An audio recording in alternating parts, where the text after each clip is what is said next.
Buenas noches, profesor. ¿Qué tal, Luis Alberto? Muy buenas noches. Bien, bien. ¿Qué tal, chicos? Muy buenas noches. Bienvenidos a la sesión número 2 de nuestro curso de interoperabilidad de sistemas.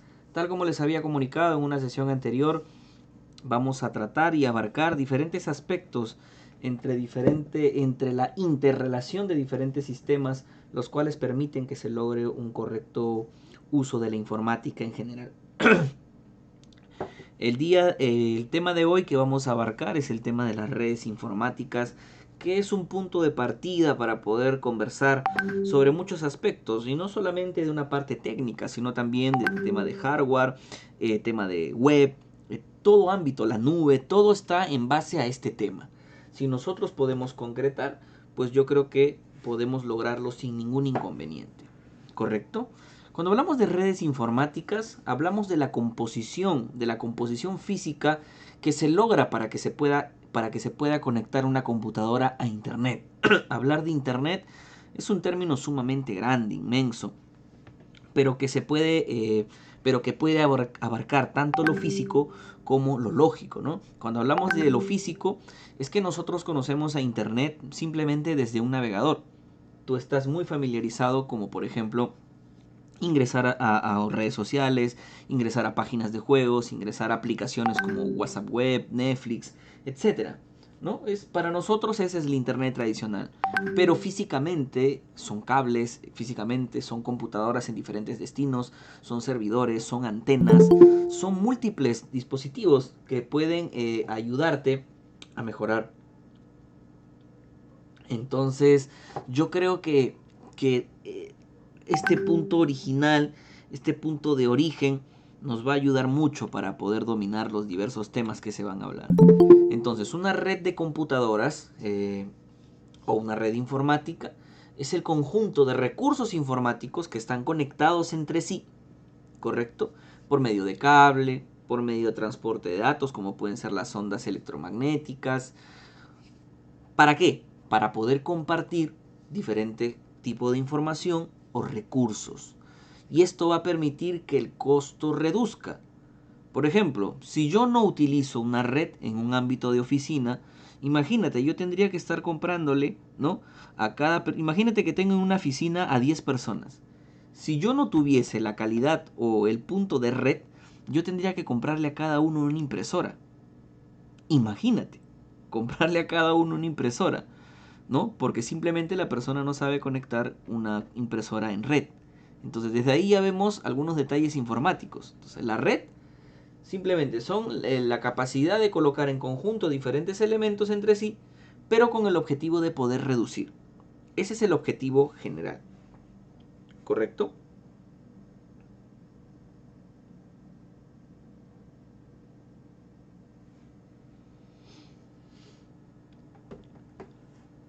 Hola, profesor Marcos Vivar. ¿Qué tal? ¿Cómo estamos, Freddy? Una de las Muy bien. ventajas y desventajas que nos van a ofrecer las redes, la primera es la facilidad de comunicación. Yo creo que ha sido la revolución total, ha sido el boom cuando se habló de unas redes en particular, ¿cierto? Si bien es dado hace mucho tiempo, ya existía este medio de comunicación, como por ejemplo lo fue en su época el Messenger y todas esas aplicaciones, pues esta ventaja ha permitido que en estos tiempos con nueva tecnología esto sea aún más cómodo, ¿no? Hace muchos años pues no podías encontrar una calidad de videollamada como la que puedes encontrar ahora, y no sabemos cómo esto será cada 10 años. Entonces, de que es una ventaja, se genera una ventaja en cuanto a la comunicación. También hay una reducción total en el presupuesto, ya que cuando se habla de un tema de licencias, cuando una empresa compra una licencia, lo tiene que comprar como una licencia de red. Una licencia de red va a permitir de que diversas máquinas que están conectadas a un mismo punto de red puedan instalar el mismo software. Y esto obviamente son presupuestos que te da la empresa a la cual estás comprando el software para que puedas integrarla a tu empresa, ¿no? Entonces esa es otra ventaja en cuanto a utilizar una red informática. Otro es que se puede dejar o se puede interpretar mejoras en los equipos, más que todo de computadoras. No quiero decir que son equipos de red, equipo de computadora, en el tema de las actualizaciones. más que todo en el sistema operativo. Por ejemplo, llega un parchecito de Windows 10, compraste una licencia por volumen de Windows 10 para 20 máquinas de toda la empresa, ¿correcto? Entonces cuando existe una actualización, automáticamente ese parche te sirve para todos, porque es como se dice, ¿no? Un solo dolor. Entonces reduces, ahí también hay una mejor administración de tus recursos de software y de hardware. Y por último, como te dije, lo de las impresoras, hay una mejor distribución, ¿no? Del presupuesto en querer comprar menos, obviamente gastando menos, para poder hacer lo mismo. Yo creo que el compartir un impresor en red o cualquier otro dispositivo que es de ayuda comunitaria es mucho mejor que estar comprando para cada uno, para cada uno, para cada uno. Las desventajas es que personas con conocimientos de redes pueden ingresar a ver datos sumamente confidenciales y que obviamente genera incomodidad en las personas de la oficina, ¿no? Como pueden ser invitados, auditores de informática, etcétera. Se pierde un poco la autonomía y la privacidad. Si de repente yo quiero imprimir un documento sumamente privado, estricto, que no le corresponde a otras áreas o personas que están allegadas a mí, es obvio que lo van a ver y de repente van a preguntarse qué es y esto, y ya se pierde la privacidad, más que todo, ¿no? Se pierde un poco la privacidad. Otra desventaja es que si de repente van, no sé, vamos a hacer un caso sumamente extremo, hay un ataque terrorista y se tumban el poste de luz que está en la esquina de la empresa, pues obviamente que vas a tener fallas de red y puedes perder muchas horas de trabajo, mucho tiempo, puedes perder datos. Recuerda que los sistemas con las bases de datos están en constante sincronización y si tú cortas eso de arranque, pues puedes sufrir pérdidas, ¿no? Y lo que tú pensaste que habías registrado no está. ¿Y cómo recuperar una información que todavía no ha sido sincronizada con tu base de datos? Es muy difícil. Entonces totalmente queda inhabilitado, ¿no? La información se pierde, se va y así. Simplemente las fallas nos pueden dar esas desventajas. Entonces, estas son las ventajas y las desventajas que nos brindan las redes informáticas en general. No estoy hablando de Wi-Fi, ni de fibra óptica, ni de nada de esas tecnologías. Solamente hablando de redes informáticas. Las redes tienen una clasificación, chicos. Esta clasificación se dan por más que todo la extensión geográfica. Tenemos en primer lugar las redes LAN. Las redes LAN o también llamadas Local Area Network son las que nosotros conocemos como la de red local. Por ejemplo, si tú te vas a la cabina que está en tu barrio, esa es una red LAN, ¿correcto? Por eso es que comúnmente antes se les llamaba LAN Center, que eran esas cabinas pues que tenían cierto grupo numeroso de máquinas y de personas que iban y se conectaban, ¿no? Jugaban, no sé, Dota o cualquier otro juego en red muy popular de la época y todos se conectaban ahí porque todos podían jugar en ese mismo espacio. No quiero que confundan la red con el internet, que ya lo vamos a ver en breve. Luego tenemos las redes MAN, que es la que nosotros usamos en estos momentos, ¿no? Por ejemplo, si yo estoy acá en mi máquina y quiero ingresar, por ejemplo, a la página web de, no sé, de Claro, que tiene sus servidores en San Isidro, imaginemos, ¿ah? Yo puedo ingresar, ¿no? Desde mi máquina me conecto a los servidores de ellos por una página web, por una aplicación, por la aplicación de mi celular, etc. Esa es una red MAN, porque pasa por distritos. Yo estando en Caraballo podría conectarme, ¿no? Hacia otra red. Pero la pregunta es cómo lo haces. ¿Es por el aire? ¿Es por ondas? ¿Es por voz? ¿Cómo es que yo llego a conectarme con servidores de otro distrito? Simplemente por las troncales. Por las troncales. El poste que va cercano a tu casa se conecta con otro poste que tiene la extensión del cable y luego se conecta con otro poste que es otra troncal y esta otra troncal se conecta con otra troncal de repente que está a 10 cuadras más abajo y con otra troncal y poco a poco vas avanzando. Pero obviamente tú dirás, ¿cómo es que yo accedo desde Acaraballo a San Isidro en menos de 3 segundos ya carga todo ok? Es que son pulsaciones eléctricas. Las peticiones de red, toda esa información que tú pides sobre red, son pulsaciones eléctricas. Entonces eso pasa a la velocidad de la luz. Tú ni bien ya presionaste enter y ya cargó. Esa es una red MAN. Es la comunicación entre diferentes redes que pueden estar en distintas ubicaciones geográficas, ¿no?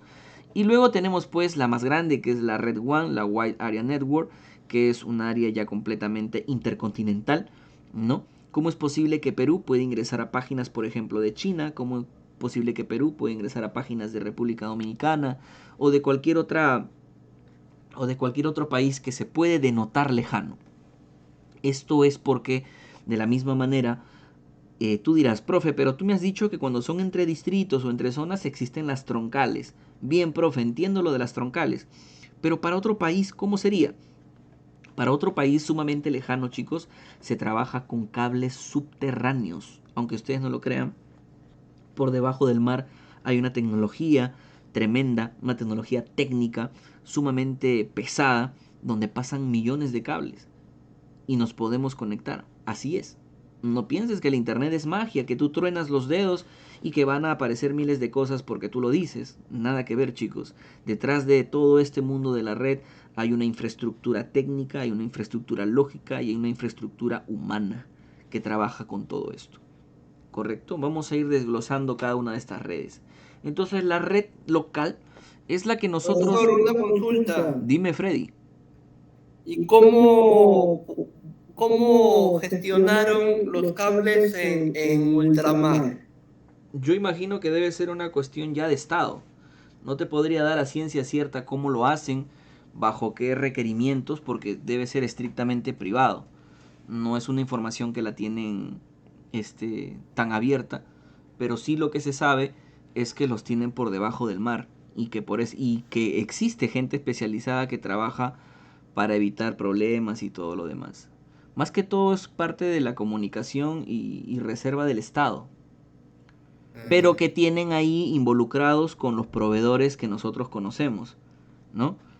Pero no todos los países tienen el presupuesto, el capital para gestionar o invertir en ese tipo de cableado, sí. No, efectivamente no. Por eso es que en estos tiempos se están sumando proyectos como Starlink, que quiere brindar internet satelital justamente porque hay países, más que todo en África, que no tienen el presupuesto que tú comentas. Entonces, yo creo que es simplemente política de comunicación de Estado y que cada uno tendría que verlo, ¿no? Cómo lo maneja. Y es un proyecto que se quiere dar, es un proyecto que se quiere dar, que no está concretado al 100%, está en modo beta, siguen pruebas y pruebas y pruebas, pero es un poco complicado porque la gente no tiene los dispositivos concretos para comunicarse. O sea, ese proyecto de querer brindar internet satelital gratuito para zonas sumamente alejadas y empezar a crear una comunidad virtual para ellos, alejados de la sociedad tradicional, es complicado. ¿Cómo le dices a una persona que no tiene ni para poder desayunar que tenga un smartphone con todas las tecnologías? Este proyecto tendría que proveer también de dispositivos. No solamente nos basta con el recurso. Entonces, es un tema súper amplio, no es un tema social, es un tema político, es un tema que abarca muchas dimensiones. Por ahí leí que el proyecto Balloon de Google también es válido. En el tema de Balloon, obviamente Google tiene mucho más presupuesto que se le puede aplicar para poder dar un poquito más de ámbito. Pero queda en realidad un poco descontinuado. Si bien es cierto, entre el proyecto Lean y el Balloon hay una diferencia en cuanto a la capacidad de internet, porque lo que quiere esta otra empresa es el internet. El Balloon quiere hacer una globalización digital. Entonces, hay muchos proyectos, inclusive en las universidades existen proyectos de querer hacer casi lo mismo, pero a menor escala. Pero yo creo que la mayor parte de esto, la detención o el pare o el estate quieto de muchos, cómo las personas lo van a recibir. Nosotros podemos tener la mayor intención de querer hacer por un lado, por nosotros, pero por el otro lado no se puede tener, porque tendrías que invertir mucho en dispositivos, demasiado. Y obviamente estos dispositivos pues colocarle una numeración, un código para una persona en especial, en la ciudad tal, en el estado tal, es complicado. Entonces, son proyectos y ha habido muchos en el tiempo. Siempre ha habido proyectos que quieren hacer esto y que quieren hacer esto, pero se caen más que todo por el recurso tecnológico. Así que yo creo que el que sí podría darse es el de Google. Google tiene, yo siento que tiene la capacidad de presupuesto, tiene el dinero para poder hacerlo y quién sabe, a seguir esperando noticias de ese ámbito. Profesor, una consulta. ¿Cómo es que si estamos en la tecnología 5G, todavía que hay celulares Nokia que todavía funcionan con el teclado básico? Ya, lo que ocurre es que es un tema de accesibilidad. Eh, la tecnología o la nueva tecnología, las nuevas tendencias no van de la mano con las etapas de una persona. Por ejemplo, podemos tener en estos momentos 10G, estoy exagerando, Ya, pero ya. si tú le presentas a una persona una tecnología sumamente alta de 90 años, ¿tú crees que el proceso de aprendizaje o la curva de aprendizaje de esta persona sea rápida? Más aún sabiendo que se acostumbró 20 años trabajando con su celular chanchito Nokia. O sea, puede existir la mejor tecnología y lo tenemos en estos tiempos. Pero la gente, la sociedad peruana, ojo, estoy hablando en Perú, la sociedad peruana está muy familiarizado o es muy habituado a lo tradicional, a lo que le perduró muchísimos años. Sino porque la gente sigue tomando Coca-Cola o porque la gente sigue tomando Inca-Cola. Entonces, la tecnología va a estar siempre ahí. La tecnología va a seguir avanzando. La respuesta que nosotros debemos tenerle es cómo nosotros migramos de un hábito a otro. Es como que, por ejemplo, no sé, a ti, Freddy, te digan, Freddy, ¿sabes qué? Mañana cierra YouTube y vamos a abrir otra plataforma donde tienen otros requerimientos, donde tienen otros requisitos y tú no te vas a adaptar de un día para otro. Va a ser un poco complicado tener que migrar toda tu información y todo eso. Entonces, la tecnología está servidita, está en la mesa, siéntate. Pero si tú no tienes los cubiertos correctos para hacer una referencia, va a ser en vano. Va a ser en vano. Y sigue siendo en vano. Yo estoy seguro que los niños de ahora, que de repente están entre 2, 3, 4, 5 años, con un celular prendidos día, tarde y noche, y que existe de acá a 5, 6 años, 7 años otra tecnología, también se les va a hacer un poco complicado. Pero ellos van a optar por lo tradicional. ¿Cuándo si una persona se vea obligada a pasar de un hábito, una costumbre a otra? Cuando involucra el dinero, cuando involucra tu trabajo, cuando involucra tu educación. Entonces, las tecnologías salen, las tecnologías se adaptan, pero nosotros muy poco porcentaje de gente se adapta a las tendencias y a las frecuencias que se dan. Nos ha costado muchísimo y todavía no tenemos ni casi el 20% acá en Perú que usa fibra óptica. Y tenemos mucho tiempo con fibra óptica, pero no tenemos la gente. Porque la gente está acostumbrada al internet tradicional, cableado de Wi-Fi. Pero tú le hablas de fibra óptica a cualquier persona y de 10, 2 simplemente te pueden contestar. Entonces yo creo que ese es el problema. Cambiar los hábitos de las personas o de la sociedad peruana más que todo. Bien. Ni qué decir del apagón tecnológico de la televisión peruana, Ah, ya. Bueno, sí. que en la que todos tenían que estar con un televisor LED, plasma o Smart TV para sintonizar los canales de señal abierta y cerrada. Sí. Bueno, como tú lo dices, ¿no? Como tú lo dices, a veces son simplemente palabras que lanzan o textos que quedan en el aire y que se quedan por los siglos de los siglos, por mucho tiempo, ¿no? Y que no se logran al final. Igualito, cuando dicen el Día de la Tierra, ¿no? No solo un apagón tecnológico, sino en el apagón tradicional con la corriente industrial, tampoco ocurre. Y pues todo queda ahí. Todo queda ahí y quedará porque son hábitos que no se pueden dejar. No le vas a decir a una persona que vive más de 60 años con un hábito, que apague todo o deje de ver su programa favorito a las 8 de la noche porque un grupo de personas o quieren mejorar cierto aspecto del calentamiento global. No lo van a hacer. Entonces, es un tema de hábitos y de costumbres. Bien, seguimos, chicos. Entonces, la red local, Local Area Network, es la que nosotros tenemos en casa. Si así alguien te pregunta, ¿qué tipo de red tienes acá en casa? Es una red LAN, es una red local. Normalmente tenemos a un router y este router tiene la tecnología Wi-Fi y que repartes internet por cable o por Wi-Fi por diferentes pisos. Es la que nosotros tenemos. Nos comunicamos o nos conectamos por celulares, nos conectamos por tablet, nos conectamos por una laptop. Todas. Esa es el área local, la que nosotros tenemos.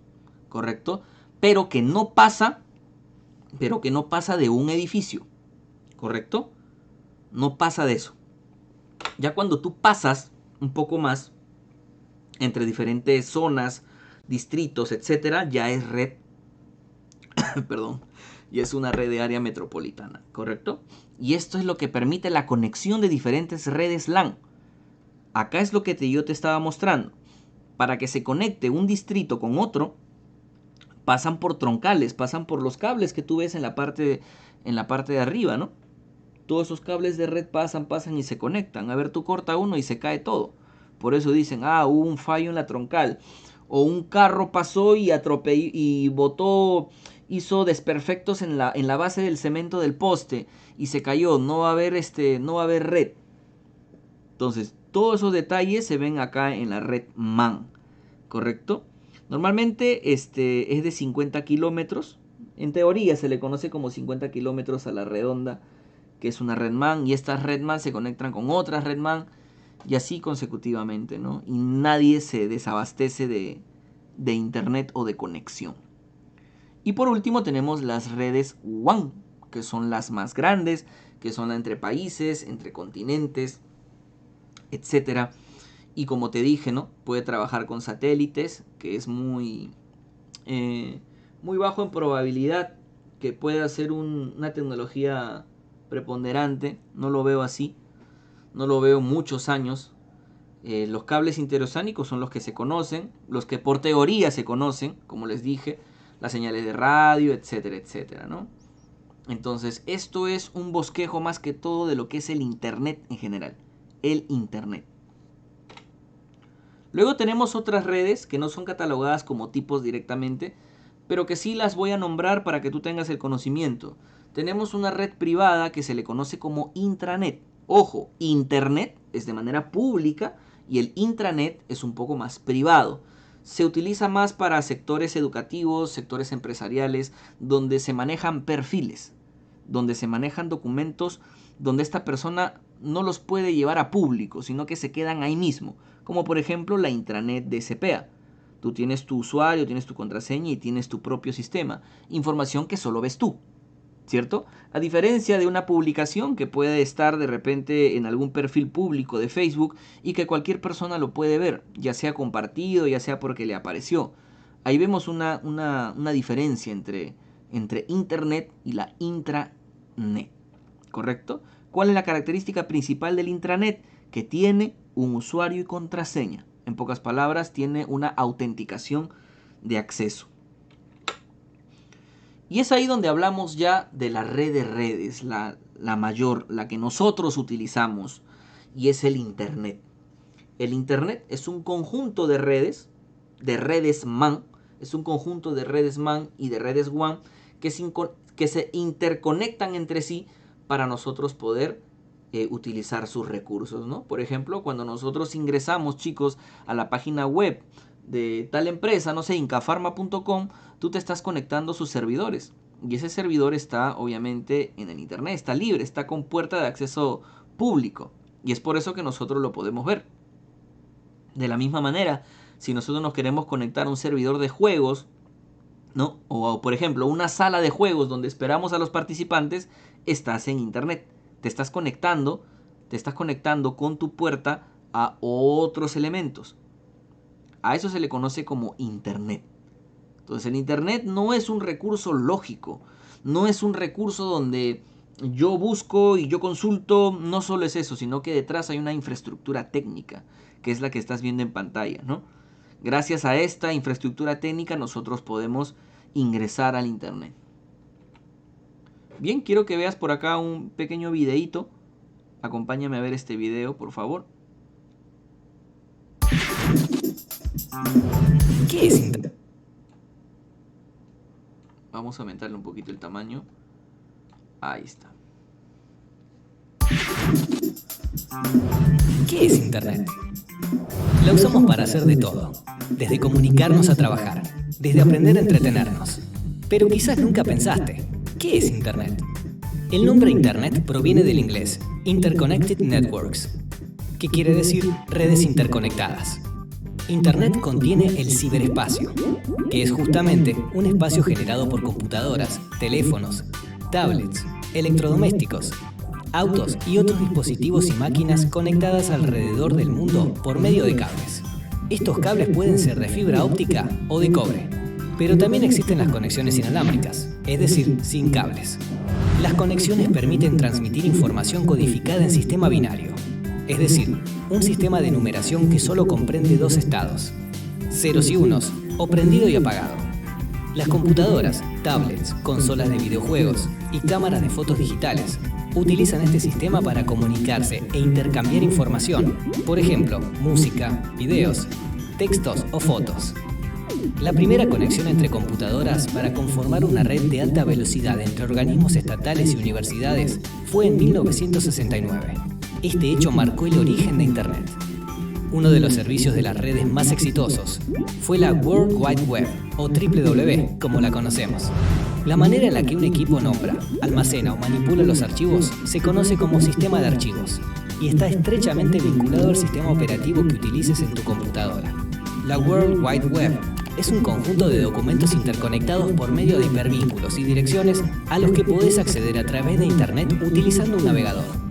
A su vez, Internet es una gigantesca red de computadoras interconectadas que posibilita el acceso a servicios como son el correo electrónico o la telefonía IP, por ejemplo. Si imaginamos Internet como un conjunto de autopistas, calles y rutas, la World Wide Web serían los edificios y casas que están al costado de los caminos. En este mapa, los colectivos, motos y autos son los que trasladan el contenido que circula por la red. Sin Internet, los servidores no podrían conectarse y no habría comunicación. Y sin la World Wide Web, no podrías encontrar tan fácilmente la información como lo haces hoy en día. ¿Y a qué le llamamos la nube? La nube es en realidad una metáfora para explicar un método de almacenamiento.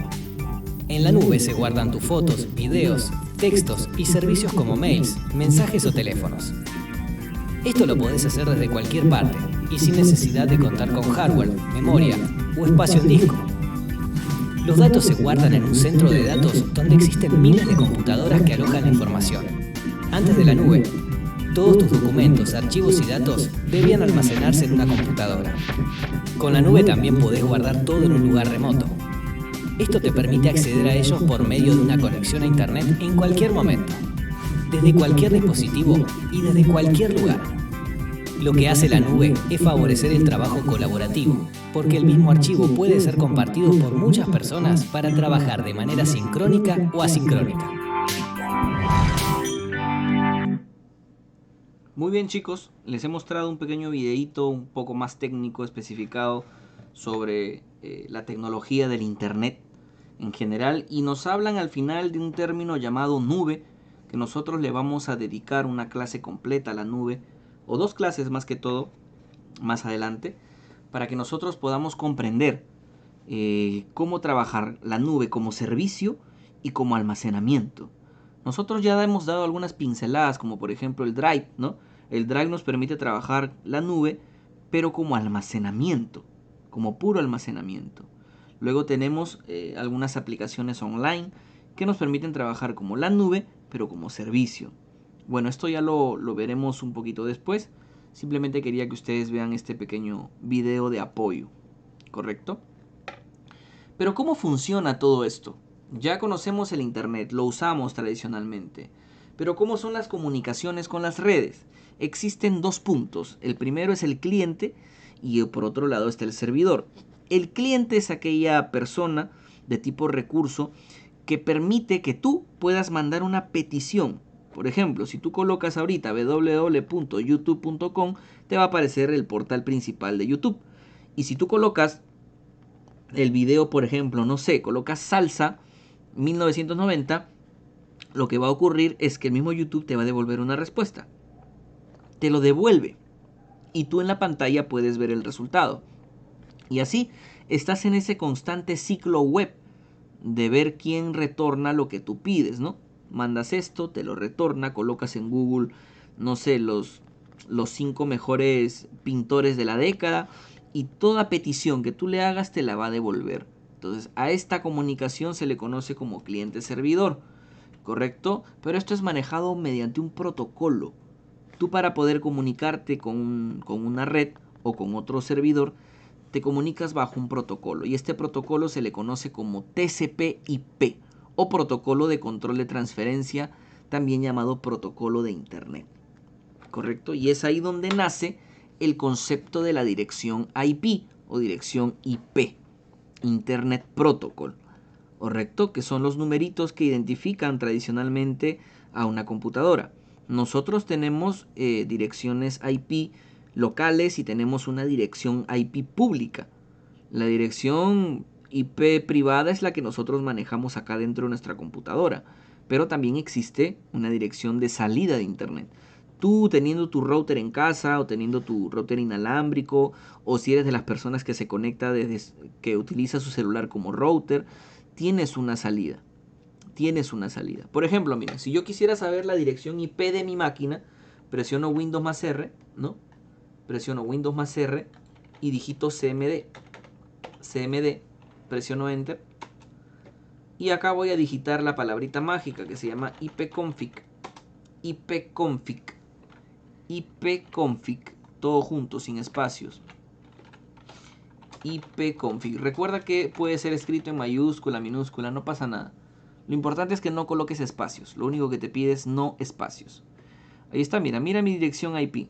La dirección local de mi computadora es 192.168.0.17. Esta es la dirección IP de mi computadora. Si es que otro dispositivo se conectara, imaginemos que yo prendo mi laptop y de repente a mi laptop se le asigna esta dirección, .0.12. ¿Quién sabe? Entonces, es simplemente un código identificatorio. Así como tú tienes tu DNI, que tiene sus 8 dígitos, también acá las direcciones IP se manejan por sus códigos. ¿Correcto, chicos? Pero esto es local. Esto es dentro de ti. O sea, esto de acá no tendría que saber el servidor de Claro, el servidor de Vitel, la persona con la que juegas. Esto no le interesa. Lo que le interesa es otra dirección IP que te voy a mostrar a continuación.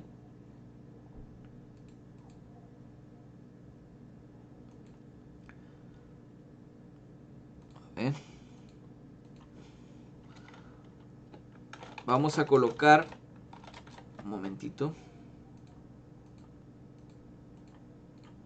Vamos a colocar nosotros en... ¿Dónde estás?